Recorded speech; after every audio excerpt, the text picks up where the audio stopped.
I'm a member of North Central Chapter 8, which is a local archaeology chapter.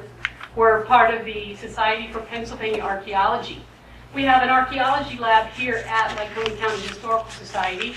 We've been here, since I do believe 1955. When I say here, I mean in the Williamsport area. You may remember our leader, Jim Bressler, who passed away in August. He almost made it to his 100th birthday. He would have loved this presentation too. I'm sure he probably was one of the first persons out on the mountain when this happened too, because Jim was everywhere. But like I said, thank you for coming. We've got a great presentation. We really weren't sure if we were going to have a great turnout, and I'm amazed. We've never had this many guests for an NCCA presentation. Our president, Tank Baird, could not be here tonight. I'm sorry, he would have loved to have been here also. We do have the vice president, Andy Campbell. She's the one who's been hustling chairs out here. Thank you so much, Andy. And thank you, Gary Parks, director of the Lycoming County Historical Society, for allowing us to move out of our little tiny meeting room and into the big room. We have a great presentation for you. Shane Collins is a very enthusiastic young man who contacted me a few months ago. At the time he contacted me, I don't think he knew I was an archaeologist. And he was contacting me because he had seen a photo in a book I had written, a photo that he also found here at Lycoming County Historical Society, a photo of the coroner being lifted out or into the scene of the airline crash that you're here to learn about tonight. He wanted to know if I could get him more photos. So really, I think it was greed on the part of Shane Collins that he contacted me, because he still asks me all the time, do you think you could get into the Sun-Gazette and get into those archives? I'm working on it, Shane. It's an ace up my sleeve. But as soon as he did contact me and he showed me some of the items that he had found when he went up onto the mountain, I immediately knew that this was an archaeology site and it was something that needed to be protected. It is on a state forest and state land, so it does have some protection, but I knew that it needed to be registered as an official archaeology site if we were to step foot on it, because then that opens up an entire world of research possibilities. And it also opens up an entire world of fundraising opportunities. So keep that in the back of your mind, because that word's going to come up a couple times. We're not here to empty your pockets yet. But it is Shane's ambition to put a memorial up on that mountain. Of course, I'm not going to carry it up there. I've already been up there once, and I swear it's a 3-mile grueling hike on rocky terrain, and it's uphill both ways. I don't know how that's possible, but it did feel like that. I made it. I know that we can all make it up there if we really want to. I don't think I really want to go back. So I send my students with Shane. They've been back with him, and they're working on this archaeology site, mapping it. One of the things that Shane would also like to do is create a museum exhibit so that he can bring some of those artifacts off of the mountain, put them here in the museum, if it is in this museum. Could be in a different location, we're not sure yet. I'm sure if we wave a whole bunch of money under Gary Parks' nose, he might make some room. You just name your price. We're also planning on putting a few interpretive panels around town. And an interpretive panel, if you don't know the official name, is a big sign with information and photos that you might see when you're on the Riverwalk. We're hoping that we can put one near the airport on a Riverwalk so that you can stand there and say, look right over there across the river at Bald Eagle Mountain on this day, 55 years ago, the airline crashed, tragic accident. And then we're also going to put one hopefully up on the top near 15 where a brand new trail is going, the Ridge Trail. And that's actually how I came to work with Shane, because I'm working on the Ridge Trail project, a Susquehanna Greenway endeavor that's going to connect Muncie with Lock Haven. And when he came up with this site, I said, hey, that fits, because I'm looking for all kinds of historic sites within that corridor. So, I'm not going to tell you any more about this accident. I'm going to let Shane tell you, because this has been his dream, his obsession, his passion, and he knows more than anybody I know about this, except for you, Carl McDaniel, so make sure that you tell him everything he needs to know after the event. So thank you.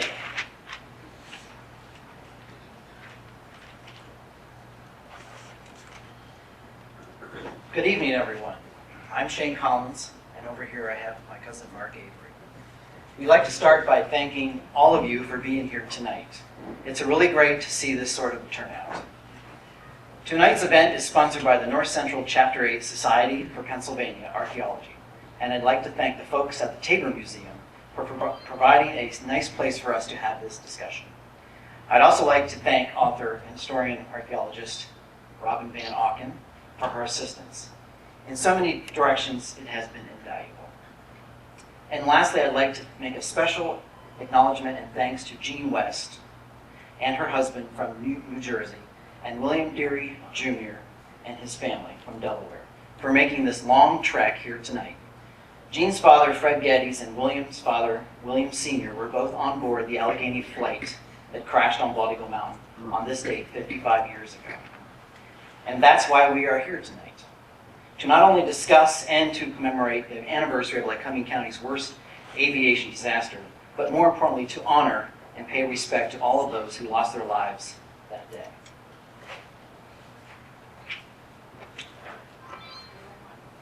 On Tuesday, December 1st, 1959, Allegheny Flight 371 was scheduled between Philadelphia, Pennsylvania, and Cleveland, Ohio, with stops at Harrisburg, Williamsport, Bradford, and Erie. On Sunday, 2 days prior to the crash, the pilot, Captain Thomas R. Goldsmith, better known to friends and family as Ronnie, was on vacation at the family's farm in Waldorf, Maryland. He was planning on spending a few days hunting there, but very poor weather conditions diverted his plans. As recalled by his brother Ken, Captain Goldsmith was so frustrated that he decided to call Allegheny Airlines to see if they had any flights that needed a pilot, as he didn't want to waste his vacation not doing anything. Allegheny replied that nothing was available, but they could call if a flight opened up. At 10 p.m., they called to say that Flight 371 needed a pilot and wanted to know if he was still available. He responded yes, and soon left for Atlantic City to ferry the plane to Philadelphia. The plane itself was called the Clevelander. Its home base was in Cleveland, Ohio.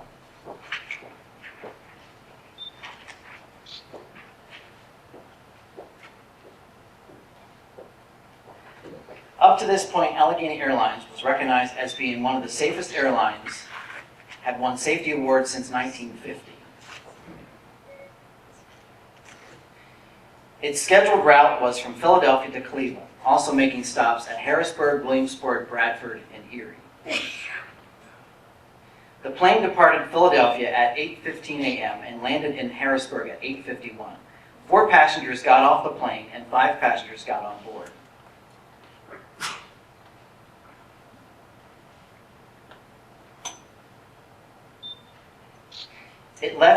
It then left Harrisburg at 9:06 with 23 passengers and 3 crew members.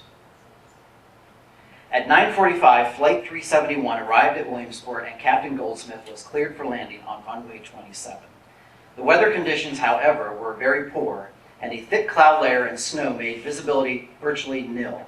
As the plane approached the runway, it was too high to complete the landing, which forced the pilot to abort the attempt.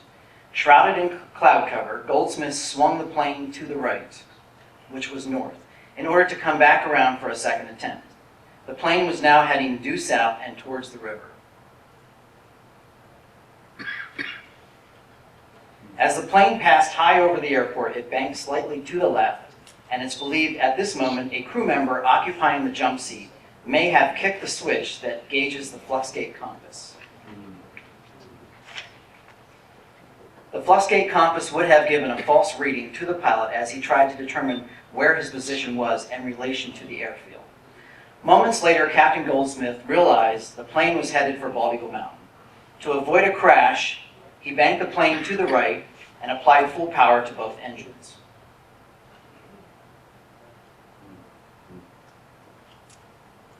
But it wasn't enough, and the plane clipped the trees and ultimately smashed into the mountain at 271 miles per hour.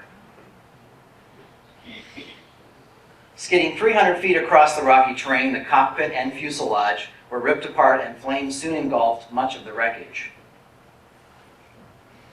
25 of the 26 passengers and crew were killed, most on impact.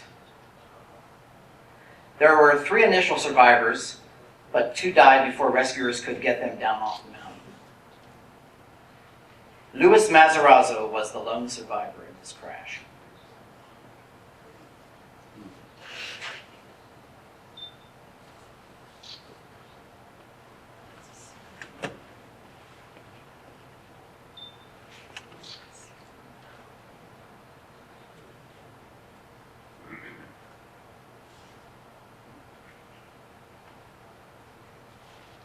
The FAA's investigation states the probable cause, the captain's failure to execute a timely abandoned approach, the probable accidental gauging of the flux gate compass, which would have resulted in an error's heading indication, is considered to be a likely contributing factor in this crash.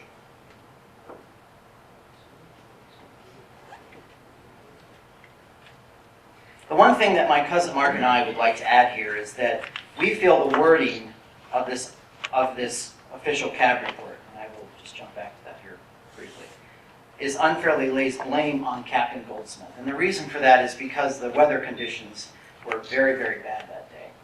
Virtually you could not see anything at the time.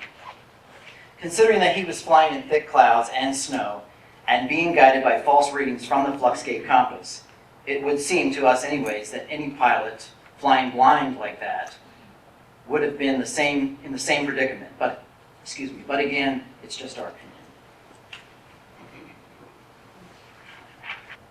There have been many people who have asked, why so much interest in this crash? And it happened so long ago. I suppose the initial reason was because it was significant, a local history event that very few seem to remember anything about. In 1994, I remember hearing the story of Flight 371 from my Uncle Joe Fox, who volunteered for the rescue mission. Over the years, I had developed a strong interest in learning more about the crash and the people on the plane. I made a trip that year to Bald Eagle Mountain with the hope that I could locate some debris and some wreckage, but unfortunately I did not find anything that trip. Fast forward to this past spring, I began thinking about the plane again and decided to call my cousin Mark Avery to see if he would be interested in helping me to locate the crash. He agreed, and with a bit of online research, we had a pretty good idea, we thought, of where the crash site might be. Now, this is a slide of my cousin Mark walking in the woods on our April trip of this past year. So, on a cold and rainy day in April, we set off for Bald Eagle Mountain, but after nearly 4 hours of searching, we found nothing, and we were very, very discouraged by this. So we decided to return home. But in May, we decided to get together one more time, and after about 3 hours in the mountain, we found it.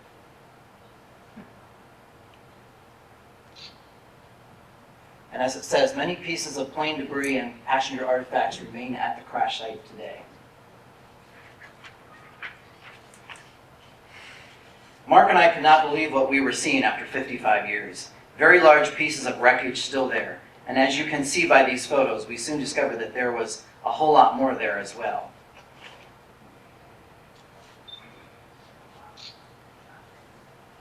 This is actually an area at the crash site that Mark and I decided to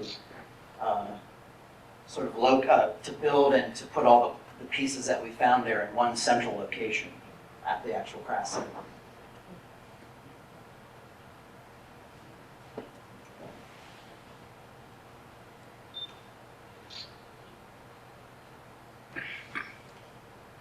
And as you can see, there's gauges and all kinds of things littering virtually everywhere on the landscape up there. What do you think that is? That photo that you were just... We think that might be the frame of a sign, maybe the fasten of seatbelts or an exit sign. I believe my cousin Mark thought maybe it was the frame of an exit sign. Yeah, but it really is hard to say.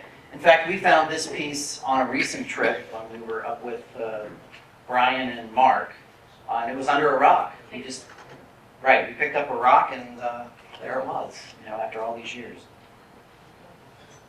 And as you can see, a part of a pen. You could probably find out whose pen that is, actually.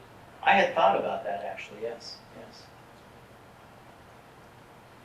because there were several passengers that boarded in Harrisburg.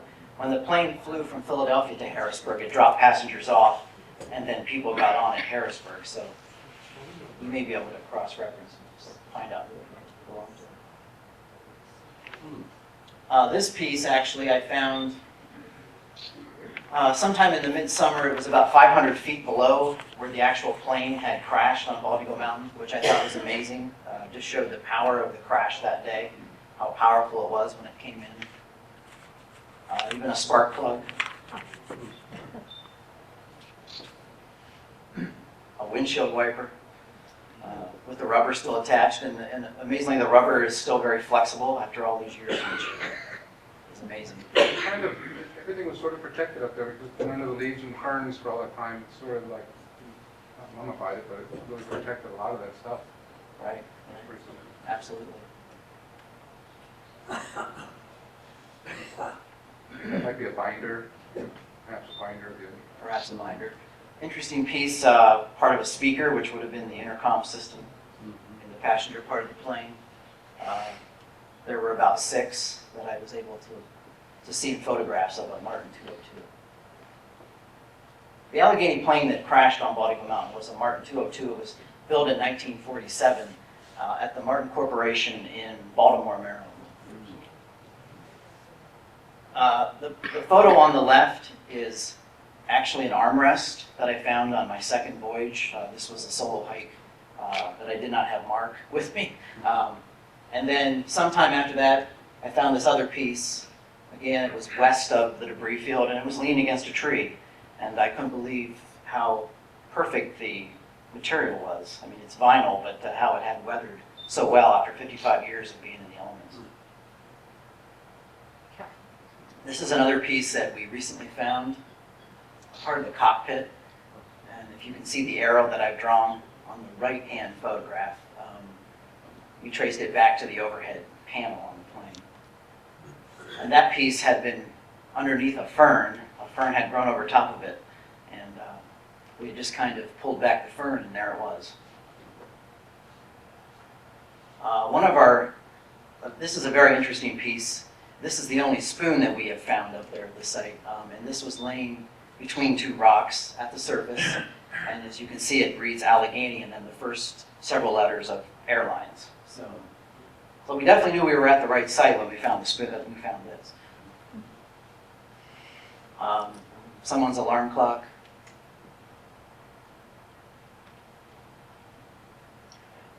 We found coins, and this was our first coin. This was a Liberty coin from 1945. This was just lying under a couple leaves. Everything's so rocky up there that there really is no soil for anything to get lost. It's all just sort of still sitting there. Right. That's a good point, Mark, yeah. I was going to say, I'll go back to that. The ironic thing about this penny is, if you can see the date, it's 1959 when the crash happened, so it would have been a brand new penny at the time of the crash, but the burn marks are still very visible on the penny. Some more coins, and you can see that they were definitely in fire.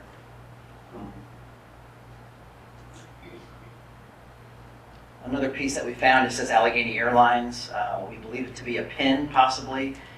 Maybe one of the pilots, or a hat, maybe on their hat or on a coat. The feather up and feather down knob. Which Dave Fry could probably... Maybe Dave could give us a little insight on the feather up and feather down. I mean, just feather on feather probably for the propeller. Yeah.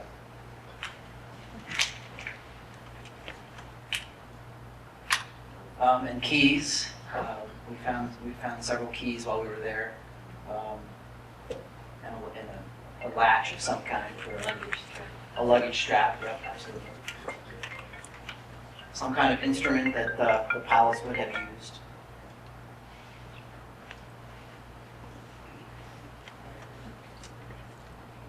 If you go back one, that latch there, for a briefcase perhaps, but also up on the right, an ashtray, I think, right? This piece here is behind behind the armrest. Okay, behind where the... Right behind, right. And we have found many of those. There's many of those still up there. And we have found ashtrays. I just don't have them in the PowerPoint. And this is an interesting piece because you can still see the color green, which would have been Allegheny's colors in 1959. And what looks to be red, and they would have used red for part of the thing. Okay, so in October of 2014, several organizations hiked to the crash site. These included individuals from Lycoming College, North Central Chapter 8 Society for Pennsylvania Archaeology, Armstrong Township Almond Landscape Architecture, working on behalf of Susquehanna Greenway, and myself. And I had here in my notes that soon after we discovered the site, I decided to contact Robin Van Auken at Lycoming College, and she quickly became interested in the story, or at least I think she did. He didn't give me a choice. I just sort of like ran in there and said, Robin, I need to show you this stuff. He knows my office hours.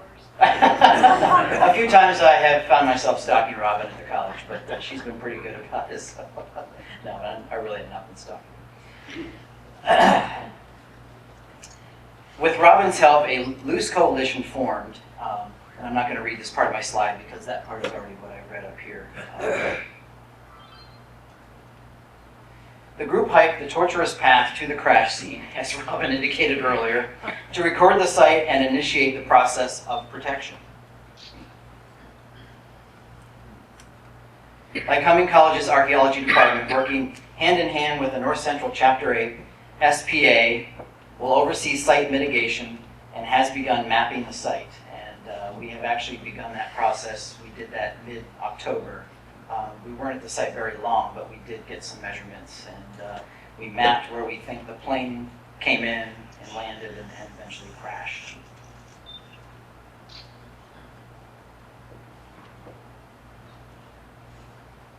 I forget the gentleman's name. That's Brian. That is Brian. Allman. That is Brian Allman. Okay. That's Hank Baird. He's our president of North Central Chapter 8. So we kind of think that some of these larger pieces remained up there because when they salvaged all the larger pieces, either they forgot or they just decided it wasn't worth to come back that torturous trail again just for 5 or 6 pieces. So, and then as the years passed, people walking by there would probably have no idea what they were. You know, maybe a little piece of junk car or something. So nobody's really paid any attention to any of that stuff. Right. So I'm kind of sitting there. Absolutely. Yeah, we would definitely like to see these pieces incorporated into the memorial. And I've said this to Robin some of these times and drove her crazy about that. Mark and I feel that the public would have a much better impact if they were to visit the site and see a visual of these pieces. And fortunately, these pieces are made of aluminum, and it takes thousands of years for aluminum to break down the elements. And when you're up at the crash site and you see these pieces, a lot of them are still very polished. They have not really deteriorated much, even though they've been out of the elements for over 55 years. So, which is a good thing if we do decide to keep the pieces there and incorporate them into the memorial itself. Once the site has been mitigated, as I said earlier, donations will be sought for the cost of a monument and interpretive panels, as Robin mentioned earlier in the presentation. In the presentation. And this is where we are today. It is our goal to have a memorial erected at the crash site sometime next year, hopefully. Mark and I would like to also see the large pieces of debris become part of the lasting memorial, as I said earlier.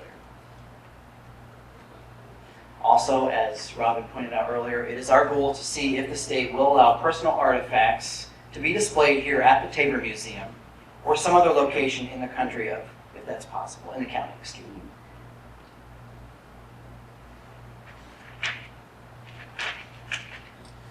At this time, I would like to introduce my cousin Mark Avery, who has been very instrumental with helping me with this project besides Robin Van Auken. And he has done lots of research about the passengers and their family, and we have a few of them here tonight. So I would like to turn this over to Mark for a little bit of the presentation. Oh, excuse me.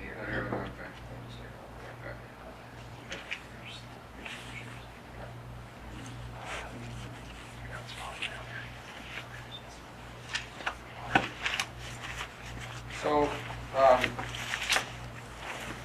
I have written here is kind of, I thought the most important point of the whole thing is, initially when we started up in the mountain, our quest was to find the crash, to find debris and all that sort of stuff. But once we were there and we were sitting on the rocks and kind of looking around, we started to realize the significance of it, and we started to imagine the plane coming in and the pilots frantically trying to get out of there, and it pretty much twisted on the whole human side of it, and what the people went through that day, and how it came through the trees, and just everything twisted, and our quest again became more personal, and trying to reach out to the families of people that were on the plane. So it really was about keeping the memory of all the people and not letting them be forgotten. And it seemed like for 55 years the public had forgotten what went on that day.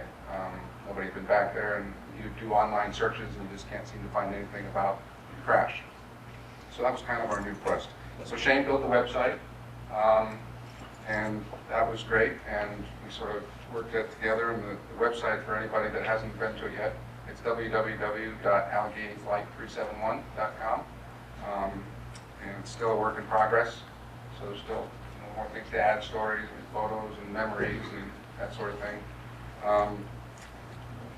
And I spent some time reaching out to as many family members as possible. I made contact with, I would say 80% of family members, and spoke with different people. Spoke with Bill Derry on the phone, which was something, and Gene West. And also this past Saturday I spoke with Thomas Goldsmith Jr., which was the pilot's son. That was a very interesting conversation, and also his brother, Ken. And it's a tricky business bringing all this up, as I said, that it brings up all these memories. But you have to, I guess, pull forward with it and at least hopefully remember these people and not forget what they went through, the people that were left behind. But right as the website was built, a woman named Debbie Mooney contacted Shane. And Debbie is the daughter of Evelyn Mooney, who was a passenger that day. And I believe Shane is going to read a letter. She sent photos. If I go forward here, let's check here. This is Evelyn and her family. Let's see, Deborah and the other two children, Dennis and Dale, and her husband Carlisle. And Shane's going to read the letter from her.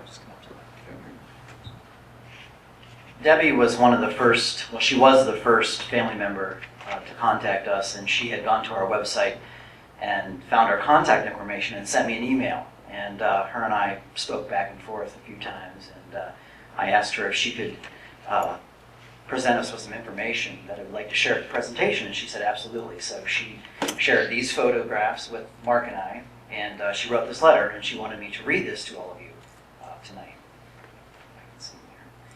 She's titled it, Memories of My Mother, Evelyn Marie Mooney, 1918 to 1959. I am not really sure how to start this story, but I remember it like it was yesterday. We were a happy family of 5.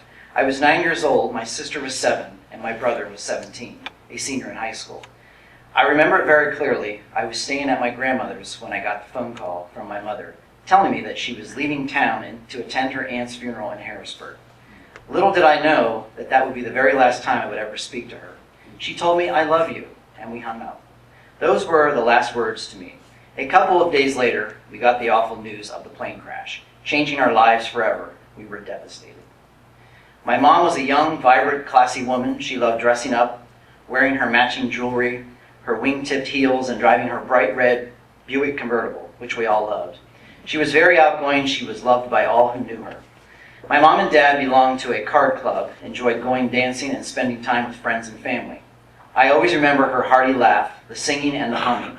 Everything she did for us, from being a PTA president at our school to keeping track of my teenage brother. She was a very involved, devoted mother, sister, and daughter, always doing special things for all of us. My mom was a very hard worker. Her time was also spent in her new beauty shop, which she and another lady had recently opened. She also kept busy helping my dad with his second job, running a gas station until 10 o'clock at night. Everyone in our small town knew her and respected her. Most of all, she would have been so proud and so happy. She left 3 children and now has a very special daughter-in-law and son-in-law, 5 grandchildren and 7 great-grandchildren that she will never know. We were her life. She will live in our hearts forever. I would like to thank Shane Collins for all his hard work and dedication through the years, for everything he has done to make this 55th anniversary memorial of the crash of Allegheny Airline 371 possible. Growing up, I always thought maybe one day we would be able to go to the site to the crash. Why, I'm not sure. Maybe just to be where my mom took her last breath. Just to stand there and wonder what all those passengers and crew must have gone through, what they were thinking. I had no idea that anyone even knew where the plane site was, and it was so ironic that it was found during the 55th anniversary. I am so glad that there may be a memorial constructed at the crash site one day. What a great remembrance. We still hope one day to make the trip to visit the site. Thank you, Shane. You will never know how much this means to me and my family. Sincerely, Debbie Mooney. Where do they live? Debbie resides in New Orleans, Louisiana. I'm not sure where the other family members. Florida. Florida. Well, they're kind of scattered all over. Virginia seems to be where most Where did they live at the time? Oh, she lived in Cranesville, PA. Evelyn Mooney did. Yeah, she was in Harrisburg and visiting, coming back from an aunt's funeral.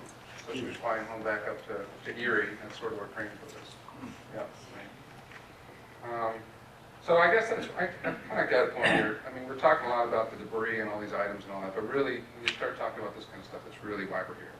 That we wouldn't want to even have a meeting if it was all about finding spark plugs and windshield wipers. It's pretty peripheral, really, in the big picture. It's not going to, it doesn't mean anything in the big picture. At least to me, it doesn't. So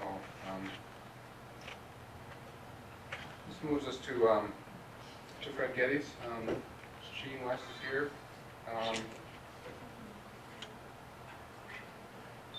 So Fred, okay. So Fred was a pilot as well, a flight instructor, and you can read there a little bit about him. And Gene, if you could raise your hand. There you are. Yeah. Gene, how old were you when this happened? 11. 11 years old. Yep, so Jean, she went through some of her photos and found this great picture of her dad in the cockpit of a plane camera.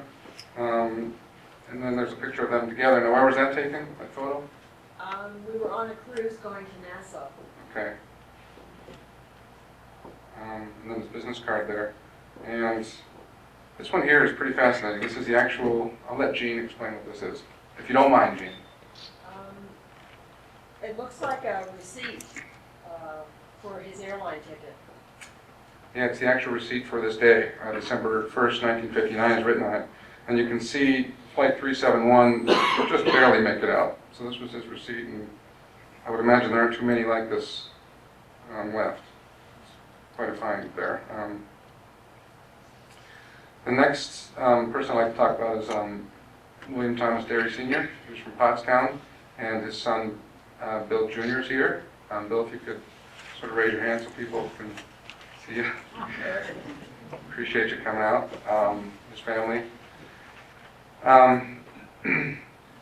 Do you want to say anything at all, Bill? Any thoughts? It's not an experience anybody wants to have to go through. Yeah, Brings back a lot of memories. yeah, I bet.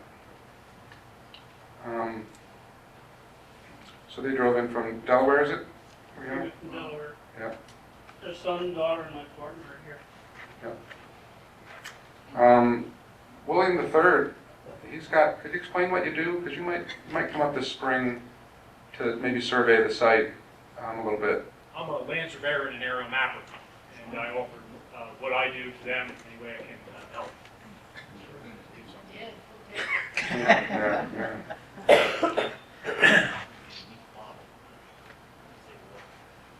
So can everybody read that? No. No? Should I read that, or is? Yeah, go ahead. Yeah. William Thomas Derry Sr. from Pottstown, PA, was 49 years old, born in Cranston, Providence, Rhode Island on July 5th, 1910. He was the son of Frederick John Derry and Emily Robinson Derry. William was married to Gertrude A. Malloy, and they had 2 children, William Thomas Jr. and Elizabeth. William was superintendent of Stanley G. Flagging Company in the machine finishing department. He was buried December 9, 1959 in New Platonic Cemetery, Providence, Rhode Island. New Pawtucket. Sinclair Livingston Muir. I did reach out to the Muirs. I spoke with his grandson, Jeff. Sinclair Jr. just recently passed, so he wasn't able to see this. And again, I don't know how much time, if you guys want me to read any of these or if you can see it. He was 55 years old, from the representative of the International Typographic Union from Havertown. Let's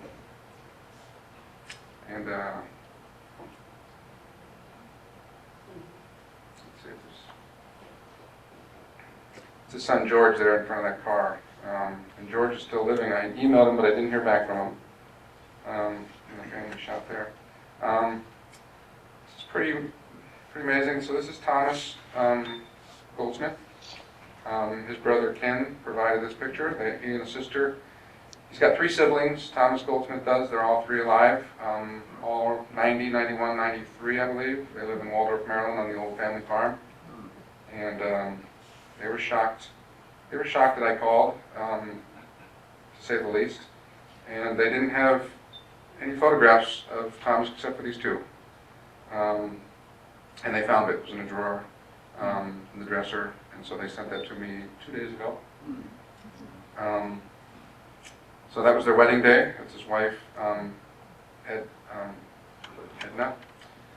Mae Sherman. They were married in 1957. And their son, Thomas Albert, was 2 months old when the crash happened.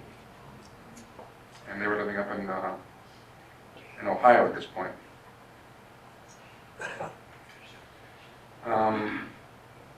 So this is the crew.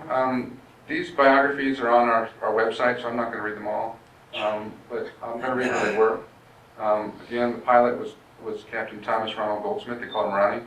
The co-pilot was George Matthew Bowers. He was 32. And the pilot, he was 31. William Conger Jr., he was a steward. He was 28. He was from Ohio.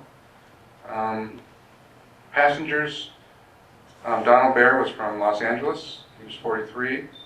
George W. Bethel was from Cheltenham, PA. He was 52.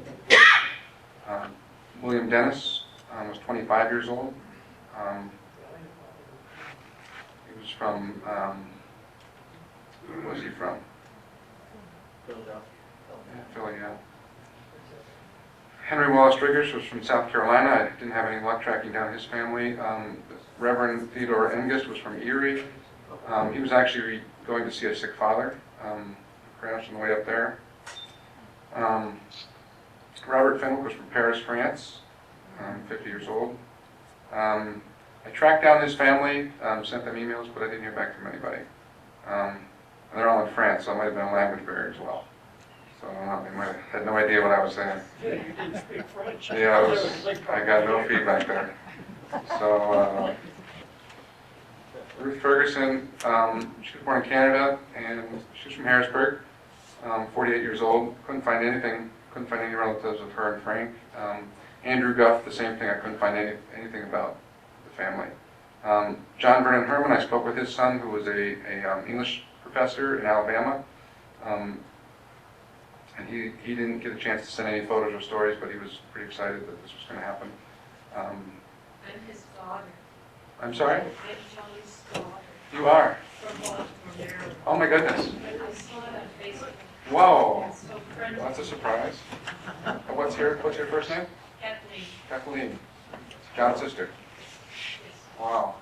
That's amazing. Thanks for being here. No, not John. John is my father. Yeah, but John Jr., I mean, John Patrick. Oh, John Pat. Yeah, Pat, right. Yeah, okay. He's retired. Yeah, yeah. With a specialty with Geoffrey Chaucer, I read. He's really into the English literature. Well, thanks for being here. That's great.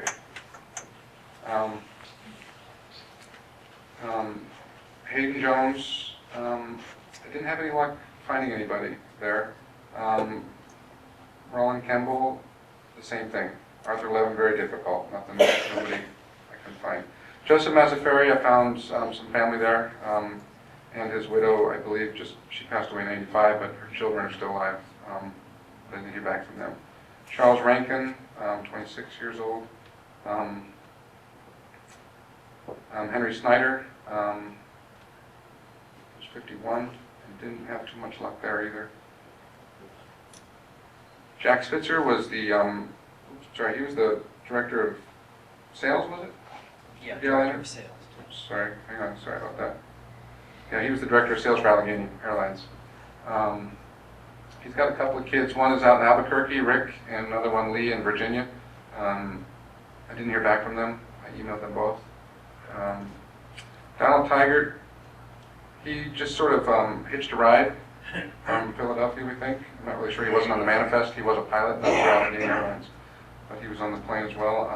And then John Henry Zern, who was the vice president of Zern Industries, which is still in business up in Erie. It's a rather big company for pipe fitting and that sort of thing. I spoke to his brother David yesterday, and his son John as well. Had a good talk with them. And then the lone survivor, Louis Matarazzo, spoke with his son over the weekend as well, Louis Jr. And he said there's a videotape of Louis talking about the entire experience of him getting out of the plane. And apparently what happened was he was in a seat that was bolted to the frame in a different way. So his seat, when the plane crashed, didn't move. It stayed right in place. All the other seats moved. They all went flying all different directions. His seat stayed put. So when it hit, he looked around. The plane split right there. He was on the wing.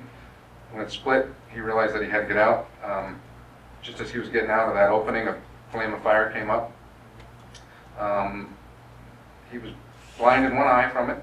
I believe the nurses are here that worked with him, so they would be able to tell you a lot more. Where are the nurses that were in the hospital? Oh, she did. Okay. But he was blind in one eye from it and temporarily blind in the other. I think one of his eye sockets got pushed back. So he scrambled out on the wing, basically on fire. His clothes burned off, and he had 65% burns on his body.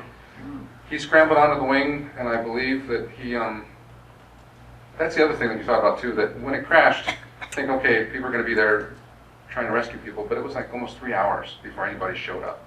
And the idea of anybody surviving up there for 3 hours in those conditions is pretty unbelievable. But Louis Jr. said that when they got the news that the plane had crashed and that there was one survivor, he said that they were all convinced that it had to be his dad because he was the toughest man he ever met. And he said, but I think that chair had something to do with it too. So he realized that.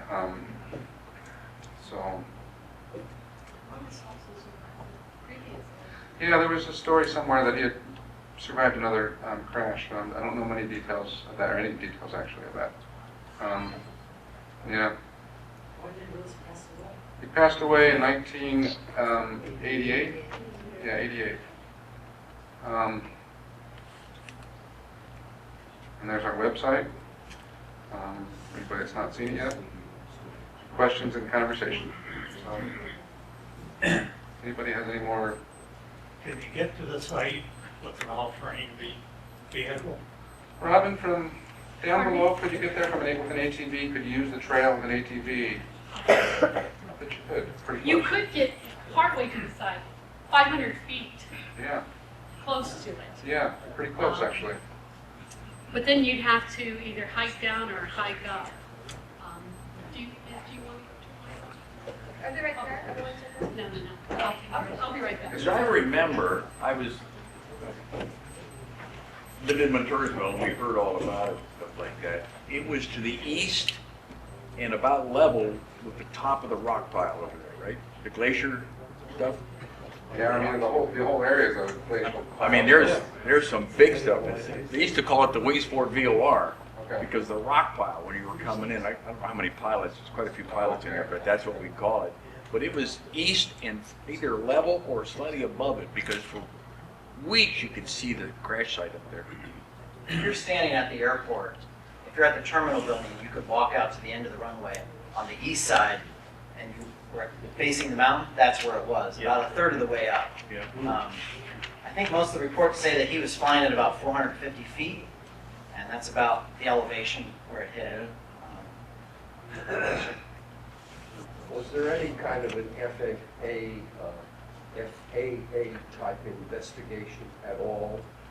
Yeah, I actually erroneously put FAA. It was actually the CAB report, which is the Civilian Air Board? Yeah. Civil Aeronautics. So they did a review of it. It was published in 1960, and again, And I know there's differing opinions of exactly what caused, and I spoke with a few people here this morning, today, that have different opinions on exactly what happened. That was the final report, that the compass was throwing him off, and he was in the thick fog, so he really had no idea where he was. I heard some people say that he might have actually been trying to clear the mountain, trying to fly over it, and thought he was higher, but he wasn't high enough, and so it would have been pilot error in that case. But how would anybody, I mean, you'd have to investigate it again. The final report did say that, but that is a possibility too, that he knew where he was, but he thought he was higher perhaps. So didn't have any idea, so. What was the direction of his approach? Coming from west to east, Coming or? from the east, so heading east, coming from Harrisburg, circling around that way, it was too high. So then that picture that you saw, he kind of looped around up north again, went over made a big loop clockwise. Yeah, came around clockwise and kind of banked to the left. Again, he could have been trying to get higher. I mean, I don't know the answer to that. Because it does seem kind of strange that he wouldn't have kept turning to make another, he should have been making an 8. It seems like he should have been doing some sort of 8, but maybe the confusion of being up in that shroud of white. Compass. Mark, the accident report indicated that he executed an instrument approach from the Williamsport low frequency range.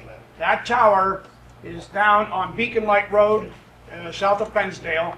Today, it's a site of a PennDOT cinder pile there along that road. If you get to where PennDOT has their trucks and cinder pile, that's where the low range frequency tower was. So you would have come over the top of that tower at 4,000 foot and then began to descend for Williamsport. If you stood where that tower was and looked, you'd be looking right at the runway, 27. Okay. How do you cage the flux? Hmm? How can the compass get caged? I'm trying. How did the compass get caged? How can that The happen? Fluxgate compass. There's an interesting twist to this. In 1955, TWA Flight 260 took off from, with a very experienced crew, left, headed for Santa Fe. They came out of Albuquerque, headed for Santa Fe, New Mexico.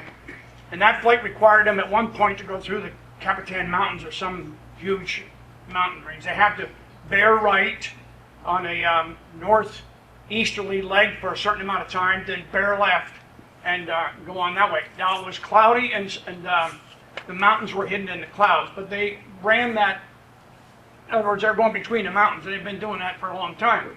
That day they flew directly into a mountain, and of course everybody on board was killed. Now that was a Martin 404, this was a 202, the same aircraft except that the 404 is just slightly bigger and more powerful engines. But it had a Fluxgate compass on it that they were using. And I don't know that much about, Don here's a licensed airframe and power plant mechanic and an aeronautical engineer by degree, and he could explain this better than I can. But essentially in 1930 they invented a type of a compass that could be used by radio signals to give an indication, better indication than just a magnetic compass, which has a habit of leading and lagging if you're turning north or turning south. So this was a way to do it much better. In the late 30s, they invented, that was using rods. In the late 30s, they invented one using a core. That one was the one that was on board the TWA one, and it was on board this aircraft here. Those Fluxgate compasses, they discovered after the TWA crash, the government came out, their Civil Aeronautics Board, and said the pilots they felt had a mutual suicide pact. The TWA pilots, of course, went absolutely livid and fought this thing for 5 years, arguing that it was insane for them to even say that. And they were blaming the pilots, the Fluxgate compasses, because they said at a certain attitude of bank, on a certain G load, at certain airspeeds, the compass lags. And so then the accident happened here. As a result of this accident, there were two amendments made to that CAB report. The third amendment was in the 60s, about 61 or 62. It cited the crash in New Mexico and the crash in Williamsport, both of them highly suspected the Fluxgate compass. At that point, the airlines changed the way that they use the compasses. They didn't use them actually, and now they've been improved. Today they're used. I mean, they're on all the jets. So, but they were improved. And it was just a flaw. So it wasn't until 1964 that they were approved then to be used on an aircraft that repairs were made. And that's that story. Thank you. Yes, sir. I have some information about the rescue. Did you have some information about that? Lewis's rescue, you mean that one, or just the crew? No, the rescue of the, No, anything you'd like to share? Because the at effort to rescue. that point, we don't seem to know a whole lot. No, so anything Well, I wrote a history of Lycoming College, and it turned out that when the word reached the campus, students got in their cars and drove up there, men and women alike, and it took them about 3 hours to make their way across, and they were among the early groups that was there, and they helped carry bodies down the mountain. Many of them had fraternity jackets on or college jackets on, so they were identified as such. But the more interesting part to me, at least, was that a professor of sociology, Otto Sonder, some of you may have heard that name, he decided to make a study of tragedy. And so they got all the students, the names of all the students, there were 90 of them, that participated in this. And 3 students took this on as a research project. And they wrote a report. And one of the things they found was that the students were stunned at the burned bodies. I mean, they knew it had crashed, but no one, to a person, they said to the investigators, we had no idea we would find burned bodies. And then someone said to some of them, would you help us carry them down? And they really had no idea that's what they would be doing. But that's what they did, is carry them down. One of those fellows went on to become a professor of sociology, and he still has John Mayola. He still has lots of memories of that time, and it might be interesting. It's not so much about the crash, but about the immediate aftermath of recovering the bodies and personal effects, I guess, whatever. Yes. I was told by a doctor, resident doctor of Montoursville, he's now gone, a long time, Wilfred Wilcox. He was, somebody said he was lifted by a helicopter. I'm not sure about that. But somebody took him up there to do immediate surgery or protection or rescue work, whatever he could do. And but he never told me any of the details of that story. He's a prisoner. Yeah. But he was up there on that site. It's too bad we didn't get more information from him. Yeah, the first 3 people up there were him, Wilcox, and then Corcoran, which was a reverend, and then Donald Alt, passed away in 1998. He was the first one actually to get there, I believe, even before the doctor. I believe Alt made it up there. Who was the minister again? Corcoran? Or, so there's your answer. What was it? Corcoran. Can you use the microphone? Corcoran. Oh, okay. Corcoran. Yeah. I gotta say, my brother was on the ambulance, Oh, really? and he was one of the first ones up there. Oh, wow. What was his name? John Keeston. I don't know if there's like a list of people that were, I doubt there's a list somewhere that talks about. He's deceased. Yeah. Yeah. Him and that father Coughlin, I guess, were up one up together. Yeah. They were walking up. They were walking. Yeah. With the, Wilcox was dropped. he was on the ambulance for the Winslow Fire Department. And 200 I know of, I worked with, that were right there. they walked. Oh, there were, yeah. Yes, That too, the 100. and I will not repeat what they told me on there, not with family relatives here. Yeah. This gentleman back here. I was interested in the site since I was 9 when the plane went down. And I can remember walking out on Broad Street and looking up at the mountain, seeing the smoke. I teach the aviation class at Montoursville, and we've talked about it several times. I interviewed, his nickname is Boots, Diefenbaugh. He was with Mr. Alt, and they were the two that found Mr. Matarazzo coming down the mountain.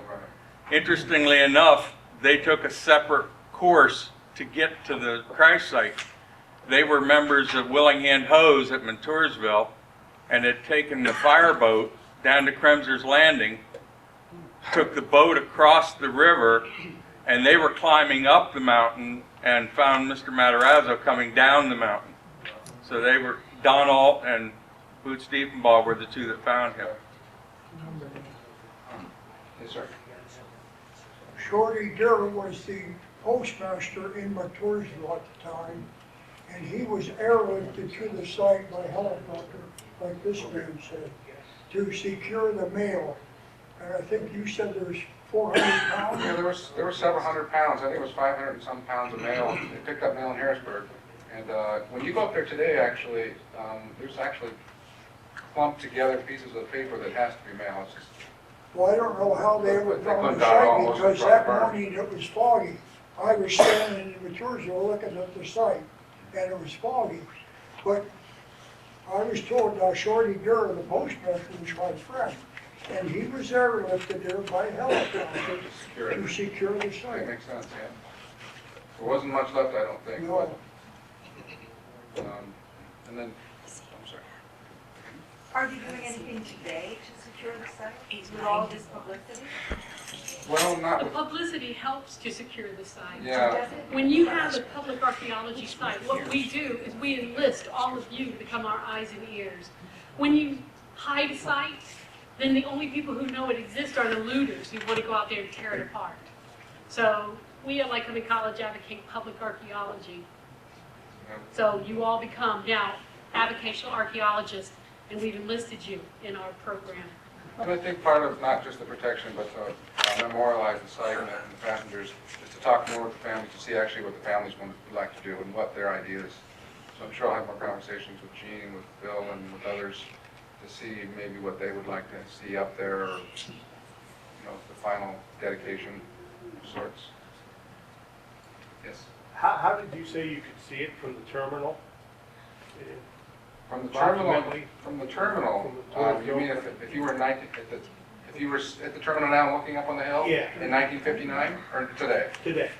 Today, I don't know if there's any reference point up there that could tell you. There really isn't, no. But I mean, from the east, If you were on the east side of the runway and you were standing facing the mountain, you could look over and draw a line about halfway up is where it crashed. You can be 100 feet from it and not know it's there. Yes. Well, this Yeah. Yeah, he's like gentleman, to this it. gentleman raising his hand, I believe, he worked at Silica Sand, was that? About a year earlier, I took the same route from Williamsport to Cleveland, Ohio. We lived in Phillipsburg, hard snowstorm, changed a couple passengers, went on into Cleveland. There's a white motor company, where I picked up our first diesel truck tractor and drove back home.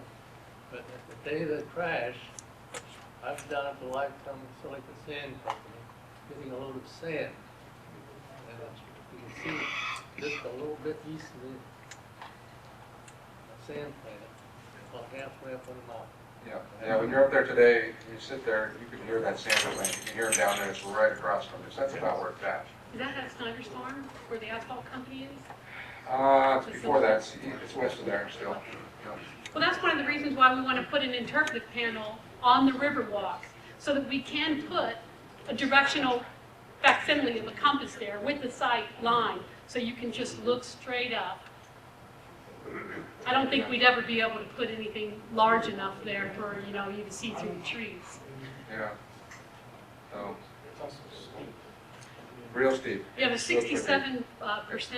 Yeah, if you don't break at least 2 ankles walking it's pretty rough. It's really treacherous to try to get out there, and, you know, if you do get out there, you're determined. Determined and fit. And a lot of the expeditions up there, I was by myself. There was many times when Mark couldn't come along because he lives in New York. So I couldn't find anybody else to go along with me, so I went by myself. And there was a couple times where I would step down in between 2 rocks and, oh man. Or step by a pile of bear poop this large. That's another deterrent. Pretty wild. It is wild. If anything happened to you, you know, if you were knocked out, no one would be there to regret. pretty remote spot. I mean, again, it took us hours. We spent 4 hours on the first journey. We had coordinates, we had GPS points. Our GPS thing was off about 150 feet, that was it. It's that easy to miss. Yeah, I mean, it's so easy. And if you're on one path walking, you can walk by it and also you walk another mile and you just miss it. Because it's just that easy, there's just ridges and things, so. Well, and that's the beauty of your website, is what they tried to do is create a virtual tour for you. So you can feel like you're actually at the site. When you look at the photos that Shane's put up there, the artifacts that he's discovered on the ground there. So it is a virtual archaeology tour. Am I allowed to put any of this stuff on my website? Sure, I've got your business card. I have your business card. You gave it to me. I'll send it to you. Yeah. I have 8,600 pictures on it Yeah. now. Yeah. I'd like to put some of these. Now you have 86. You have 86 and 65 now. But there is the protection of the law. So if anybody were to go up there and pick up an artifact and walk off the site with it, they would be liable for prosecution. So we can put signs up there to let people know, no looting, Which we really don't think is going to happen. It might be naive to say it, but it's not. It wasn't a crash like where a Kennedy was on, or somebody famous like this. It's not going to be artifacts where somebody's going to go up there trying to score some money from a windshield wiper that was on the plane where, Patsy Cline was crashed or something. And so I guess that would be the one. Because if anybody's going to take anything, it'd be him. So, and I swear he didn't take anything. I haven't taken anything, no. And I have scoured through a lot of plane parts and freight. So. Well, that's why it's important to put what artifacts have been discovered up there, to try to put them in kind of an exhibit, put them at a museum, a place that's designated as a protector of artifacts. Gene, did you want to say anything at all? Any ideas? You're good. Yeah. Appreciate you being here. Actually, this guy over here has his hand up for a minute. I read Mr. Godey's report that during the salvage attempt, one of the engines went down in the river. Is that still in the river? No, they got it off. Taken out? Jack Kramer was involved with that operation. Is Jack Kramer here? No, he's not here. He's Oh, not. shoot. I know, I was Yeah. there. When the plane crashed up there, both engines came apart and went down the hill. I think one was, 150 feet? I think he was. You said you were there? Yes. I helped take people out of the aircraft.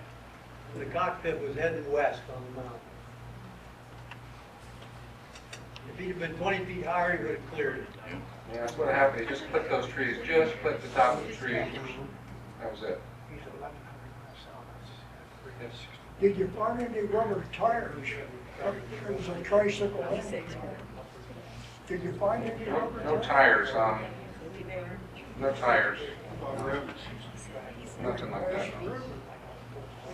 But we found. I mean, there's some weird stuff that we found too. We found a crumpled up piece of. It was like a steak dinner that you would put in an oven. It was crumpled up like it would be in a trash can, like an aluminum foil thing. That was between two rocks. And it was, when you unfold it, it was like a TV dinner thing that was clearly in a trash can. Someone had crumpled it up. And that was 300 feet away from us. It was 300 feet away from the trash. It was incredible. There is seat springs and different material like You ever hear that. what happened to that plane out back at Twin Hills? It went down a ravine. No, I know about it, but I don't know the details. They were all survived, but it slid down the ravine. They had to ditch it. In 1965. Right. Yeah. Yeah, I that. can't hear a word you're saying. 1965. Yeah. 1965 is what he was trying to say. Yes, sir. What's the history of the airport being built where it is now? Dave, did you answer that? It's a big With the mountain there, I yield all tough questions to you. with the mountain where it is and so forth. Because Lycoming was making sewing machines at one time and bicycles, Oh, and, really? and the head of it decided that he was going to build aircraft engines. In 1920, he made the decision. So they changed over production, and he needed to have an airfield nearby to test the airplanes because they couldn't sell an engine with it and couldn't even get them certified without doing that. So they got, they were originally going to do it down at the corner of today's Northway Road and 3rd Street. That was big, long farms in there. They were going to do it there. Beachy used to come in with Yes, planes there. that's correct. And then they, some people got together, the guy that had Montour early on, they got together, some guys from Matursville, and bought 3 farms down there along with the plant. And that's where they started the airport for the purpose of testing Lycoming engines to sell them. Eventually, in 1929, they created an airport company. They started flying there operationally in about 25, but in 29, they formally made it an airport and paved the runways. It was one of the first paved runway airports in the state. The airport was built by the WPA, pick and shovel. If you're old enough to know what WPA is. Oh, yeah. I don't know about that. You don't look your age. So, this event tonight is being filmed. Is it Bruce? Bruce Huffman? It's going to be put on a DVD probably. Maybe. And on your website. Yeah, and I'm going to somehow secure copies. And anybody that wants copies, just contact me through the website. My email's on there. Or come up to me and say you'd like a copy, and I'll make sure that everybody gets a copy that wants it. We'll figure out the details later. And if anybody's interested in the PowerPoint slide, we'll try to figure out how to save that as well and give it to everybody like on a thumb drive. I can mail it to you. We'll figure that out. It takes up a lot of space, so it'd be something where you maybe send me a thumb drive or hand me one, and we'll make sure you have that. And Bruce also mentioned that if anybody is interested in having any sort of testimony on this final product, if they want to give a quick little anything over there on film, it'll be preserved in this presentation. So, see Bruce over there. Yes? And he's raised his hand for me because I don't know whether you realize it, you know, the people that are traveling this area, all areas, stealing scrap. Okay? It won't be nothing for them people to go up there after that aluminum, now that you've publicized it. Yeah. No, they don't. And the local scrap dealers, you know, they don't care. They buy it, Yeah. and it's gone before you ever know what happened. If they'll come in your backyard and steal aluminum cans, somebody will be up there trying to steal that aluminum scrap. Well, we have it, we talked about even putting it in concrete this spring.